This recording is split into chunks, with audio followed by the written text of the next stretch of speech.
All right. It is, what day is it? It's Thursday. It's Thursday the 7th. We've got lots of messages coming in. Let me get to some of these messages now. Insunim texting in, hi Insunim, saying, 청고마비. What does that mean? And a hatta. Hi Laura. Hi Insunim. How are you? Did you look at the sky today? No? Today is Blue Sky Day, which is a day that was proposed by the Korean government, or a day that was proposed by Korea. And it was, something I think really, really special, because it's about working together as a united population, whether it's governments or organizations or civic groups or just individuals, to come together and do things that are good for the air, clean air. And one of the things that we can all do a little bit is look up more often. Because when we look up, then we see the sky and then we realize, how much we need clean air, I guess, or we realize how beautiful the sky is, or maybe it puts us into perspective, etc. And, the more you know, the more you do. So the more you know about how important it is to have clean air, the more we do to kind of make that happen. Not only that, though, looking up at the sky is scientifically proven to be able to help you reduce feelings and symptoms of stress in your daily life. So it may be good for some sky gazing, 멍때리기. In this autumn time, go to Busan 시민공원. Get a rug, lie on the ground, and look up at the beautiful sky. Look up at all the clouds passing by. It's so nice. So here we go. Earlier on, I asked you, JB name texting in on the YouTube saying, still Minsu bro not here. JB name, why not just say, hi Laura? Yes, Minsu is still not here, but he'll be back next week. JB name, don't worry.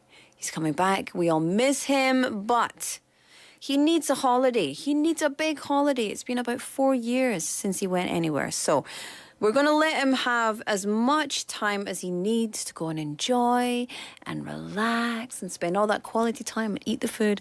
And then when he comes back to work, we're going to work him like a horse. Just kidding. Oh, we do nothing here. Absolutely nothing. Also, we've got 충정소님 texting in saying, Olivia, you're doing awesome. Hello, 원장님, because 원장님's in the studio as well.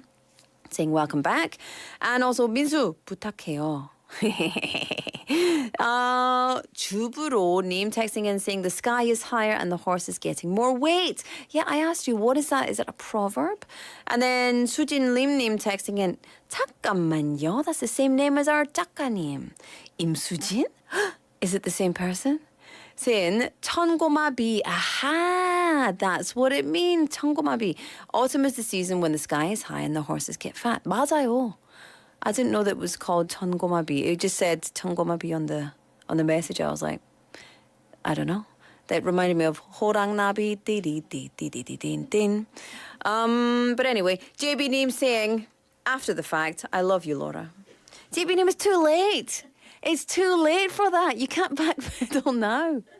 What's done is done. My 상처를 is in my 마음, so deep. Okay, so I'm already so upset. So upset. 충정소님 enjoying that back and forth. We've got lots more messages coming in, but listen, if I keep talking, then there's going to be no time for 마음톡톡, which, sounds a little bit against what we're talking about. But 원장님's waiting patiently, so let's get to it.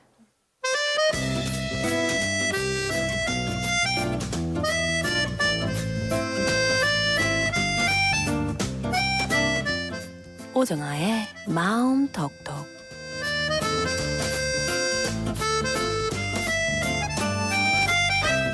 원장님 안녕하세요. 안녕하세요. Hello everyone. This is 오정아 from Chicago Therapeutic Center, Chicago 심신치유 Center. Hiya. How are you? I'm doing great. Like if I say fine, then you're like, I wonder if you're good. I'm fine. Because right? Fine is not a word that we use because usually, especially when you ask someone, how are you? you don't want them to say fine. It doesn't mean anything, right? In English. It's just, I'm fine. And if you say I'm fine, it means I'm not good. It's the nuance of I'm fine. Okay. 아, 무슨 일 있어? I'm fine. 뭐 별일 있어? So if you say, oh, I'm good, thanks, then it's like, oh, okay. All right. I don't need to ask anymore. Okay. But normally we would be like, oh, I'm terrible. Oh, I'm so happy. Oh, So if you tell me you're fine, I'll think right. you're not okay. Oh, all right. So you can ask me. Are you okay? Yeah, I'm okay. Yes, Good. Great. Well, I'm glad that you're here with us. Yes. It's nice to have you in the studio. Sure. And I'm excited. What do we have for today? So the relationship between parents and teachers is significant and can sometimes be complex due to their child's issue at school. So I like to focus on this because it also happens to be related to a hot issue in Korea these days. So here's today's story.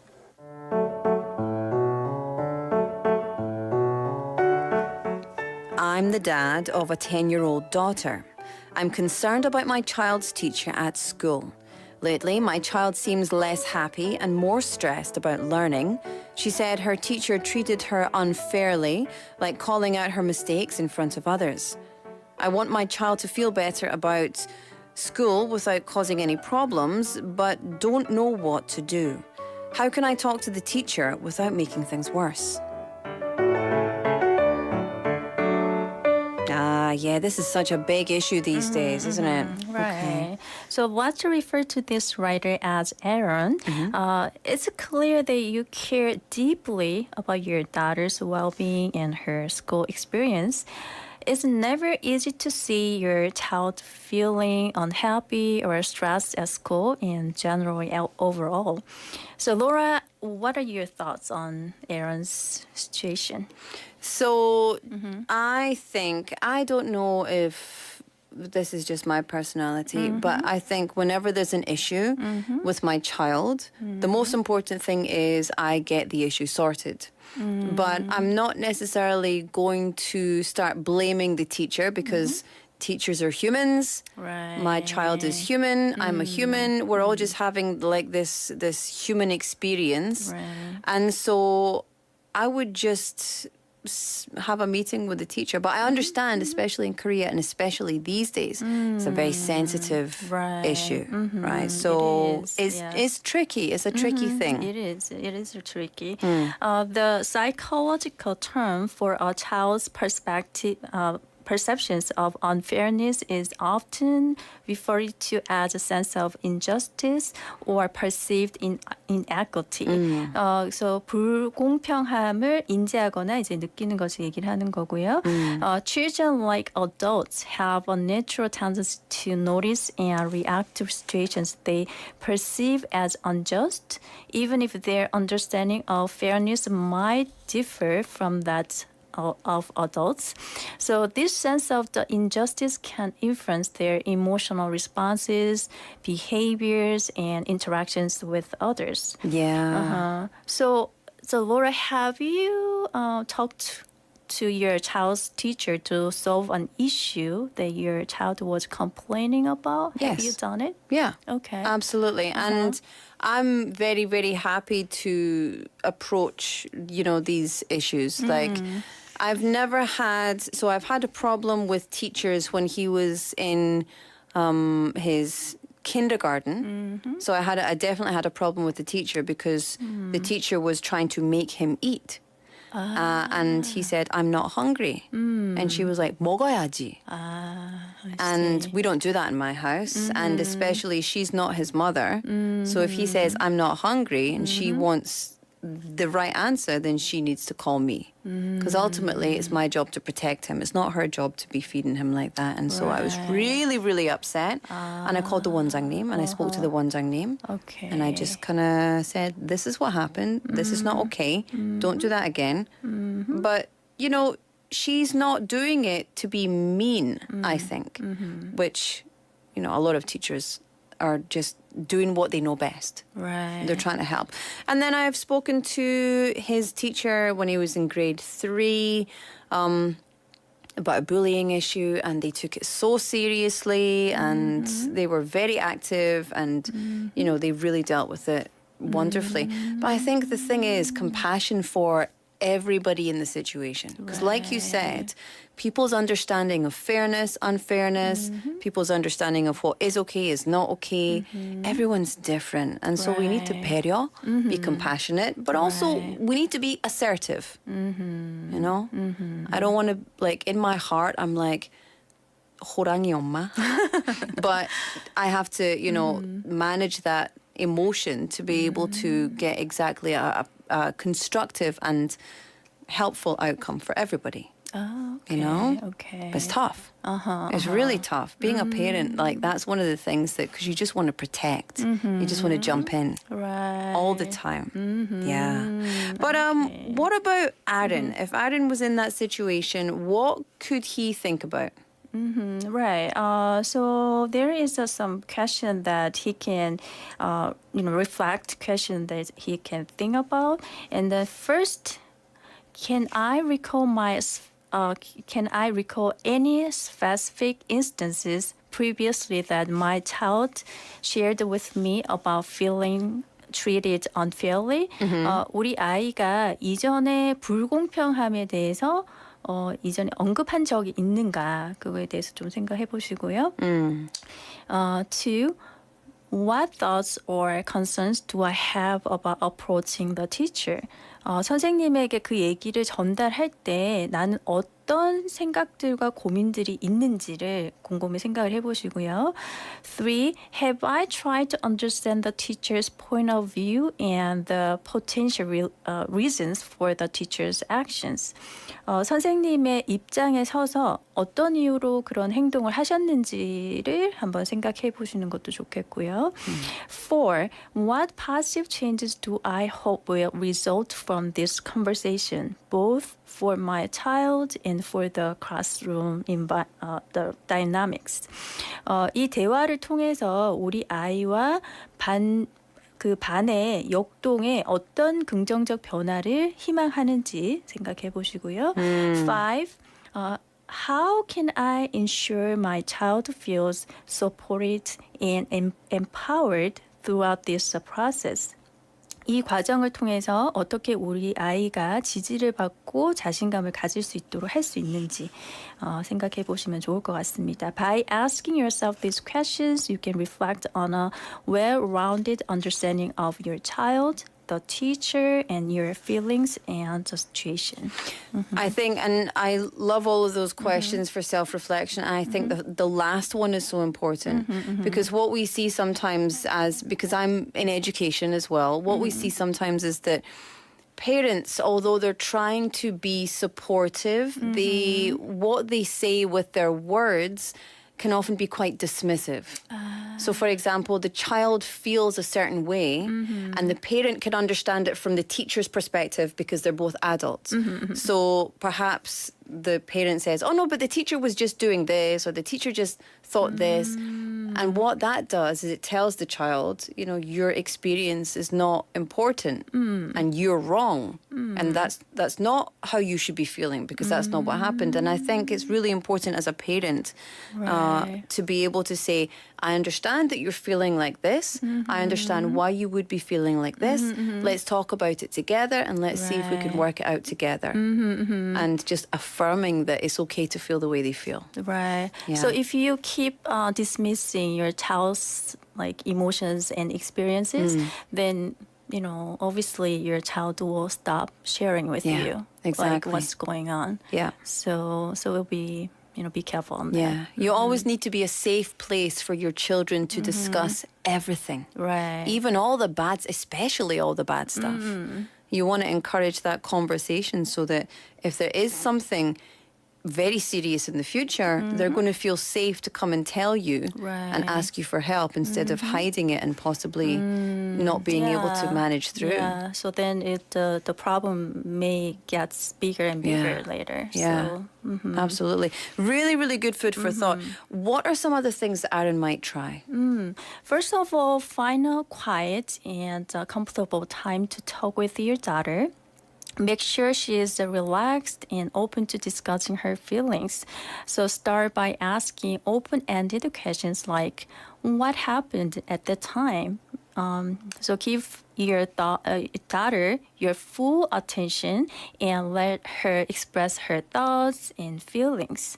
So please avoid interrupting or jumping to conclusions during the conversations.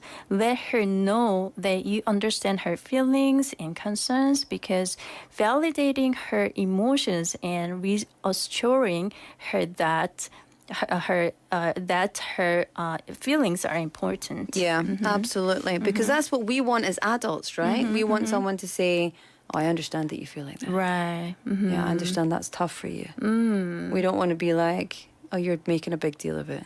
Just ignore it. Right. That feels terrible. Feels terrible. So then, they don't want to talk about it any Yeah, longer. exactly. It's like, well, I'm not coming to you again. You're rubbish. Terrible. What should Aaron do, or what could Aaron do next? Yeah, if you think that it's necessary, talk with the teacher. Reach out to the teacher to schedule a private meeting rather than talking on text messages or phone calls. As you know, there are new guidelines regarding this in schools now.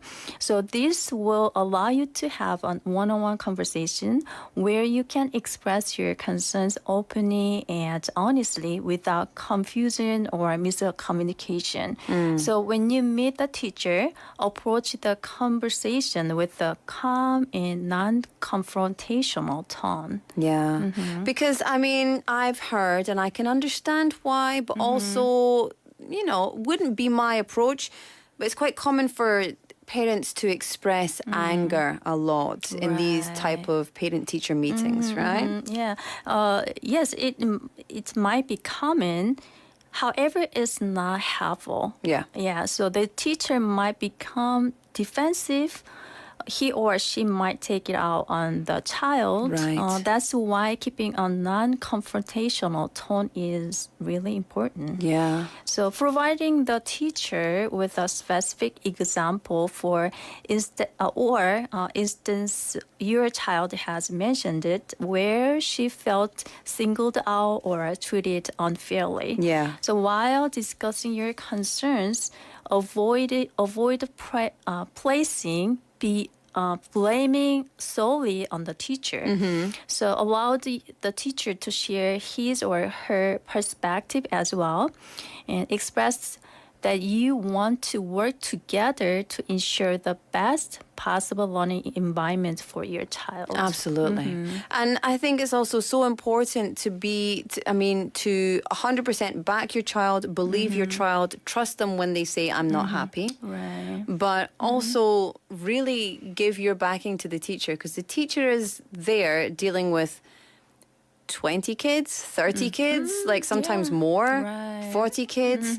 That's a really stressful job. And there was statistics recently that said that it was like 42% and 45% around that of kindergarten and elementary school teachers that felt very depressed, according to a recent survey that was done in light of all of these school and teacher-related instances following the death of the school teacher That's a true. few weeks ago. And so it's really important that we are also trying to put ourselves in the teacher's position so we can understand their perspective as well. Right, that's true. The teacher is someone's child. Right. Yeah. That's true. Yeah. And so during the meeting, ask the teacher for suggestions on how you can help your child to improve the situation at home and how the teacher can make the classroom environment more supportive for your child.